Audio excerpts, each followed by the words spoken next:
Assalamualaikum warahmatullahi wabarakatuh. Selamat pagi atau selamat siang. Baik, untuk materi praktikum akuntansi perusahaan manufaktur di pertemuan ke-10, di sini saya akan menjelaskan 2 KD, yaitu KD 3.30 mengevaluasi hasil perhitungan harga pokok pesanan, 3.31 mengevaluasi hasil perhitungan harga pokok proses produksi. Untuk keterampilannya 4.30 membuat kartu harga pokok pesanan, 4.31 menyusun laporan harga pokok proses produksi. Adapun tujuan pembelajaran, yang pertama, peserta didik dapat menyimpulkan hasil perhitungan harga pokok pesanan dengan benar. Peserta didik dapat memadukan hasil perhitungan harga pokok pesanan dengan benar. Ketiga, peserta didik dapat merancang kartu harga pokok pesanan dengan benar. Keempat, peserta didik dapat menyimpulkan hasil perhitungan harga pokok proses produksi dengan benar. Kelima, peserta didik dapat memadukan hasil perhitungan harga pokok proses produksi dengan benar. Dan yang keenam, peserta didik dapat menentukan laporan harga pokok proses produksi dengan benar. Nah, untuk materinya, yang pertama ini ada arus biaya dalam metode harga pokok pesanan. Berikut penjelasannya, yaitu yang pertama, di sini bahan baku, tenaga kerja, dan biaya overhead yang digunakan atau dipakai dalam proses produksi akan dicatat di sebelah debit, yaitu pada akun barang dalam proses. Jadi 3 ini akan dicatat di sebelah debit dengan akun barang dalam proses. Nah, harga pokok produk yang selesai diproses nanti dari akun barang dalam proses ini akan dipindahkan ke dalam akun persediaan produk jadi. Selanjutnya, harga pokok barang yang belum selesai diproses pada akhir periode dipindahkan dari akun barang dalam proses ke dalam akun persediaan barang dalam proses. Kegiatan tersebut biasanya dilakukan pada saat penyusunan neraca.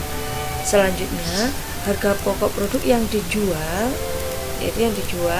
dipindahkan dari persediaan produk jadi ke dalam akun harga pokok penjualan jika di sini perusahaan menggunakan sistem perpetual. Selanjutnya, harga pokok barang yang dijual dalam suatu periode dipindahkan dari harga pokok penjualan ke dalam akun ikhtisar laba rugi. Ini untuk gambarnya, di sini adalah keterangannya. Selanjutnya, untuk jenis-jenis transaksi dalam harga pokok pesanan, yang pertama, penghitungan dan pencatatan biaya bahan baku dan bahan penolong. Yang kedua, penghitungan dan pencatatan biaya tenaga kerja langsung. 3, penghitungan dan pencatatan biaya overhead pabrik. 4, penghitungan dan pencatatan harga pokok produk selesai. Kelima, penghitungan dan pencatatan harga pokok barang dalam proses akhir periode.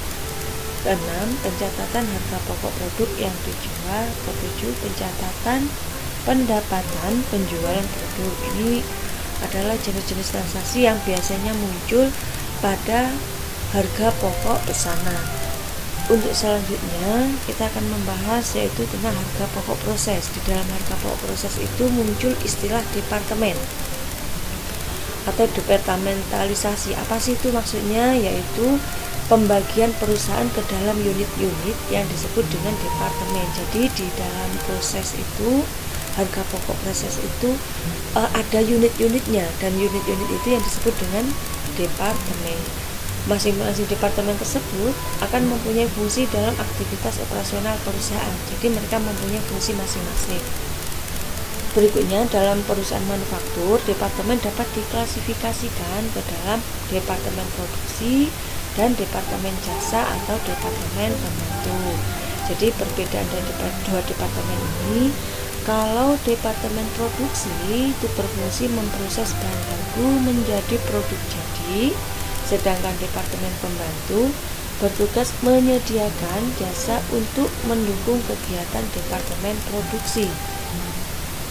Biasanya dari satu departemen ke departemen itu akan melanjutkan kegiatan usahanya, tetapi yang perlu kalian pahami, dari satu departemen ke departemen yang lain itu biasanya membutuhkan bahan baku yang baru, atau kadang-kadang juga langsung melanjutkan kegiatan dari departemen satu ke departemen berikutnya.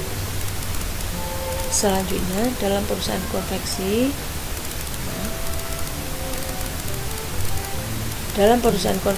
departemen motong kain dan departemen penjahitan merupakan contoh dari departemen produksi. Sedangkan departemen pembantu antara lain departemen penenang bahan, departemen penyimpanan bahan, dan departemen inspeksi produk. Jadi, jika produk diolah melalui beberapa tahap proses produksi, maka perusahaan akan membentuk lebih dari satu departemen produksi. Ini yang berbeda dari harga pokok pesanan dengan harga pokok proses. Jadi kalau di harga pokok proses itu terdapat departemen. Berikut aliran biaya produksi dalam metode harga pokok proses. Jadi di sini sediaan bahan baku terdiri dari bahan baku langsung dan bahan baku tidak langsung. Bahan baku langsung digunakan dalam proses produksi dicatat ke rekening barang dalam proses. Kemudian pemakaian bahan penolong dicatat ke dalam rekening overhead pabrik. Sedangkan biaya tenaga kerja itu dibedakan menjadi dua, tenaga kerja langsung dan tenaga kerja tidak langsung. Penggunaan tenaga kerja langsung yang digunakan dalam proses produksi dicatat ke rekening barang dalam proses ini. Jadi tenaga kerja langsung dicatat ke dalam barang dalam proses. Kalau penggunaan tenaga kerja tidak langsung dicatat ke rekening biaya overhead di sini. Selanjutnya, setelah produk selesai seluruh proses produksi, maka produk yang siap dijual dipindahkan dari rekening barang dalam proses ini ke rekening persediaan produk jadi. Kemudian rekening persediaan produk jadi digunakan untuk mencatat harga pokok penjualan. Disinilah aliran biaya proses, aliran biaya produksi dalam metode harga pokok proses. Berikut penjelasannya.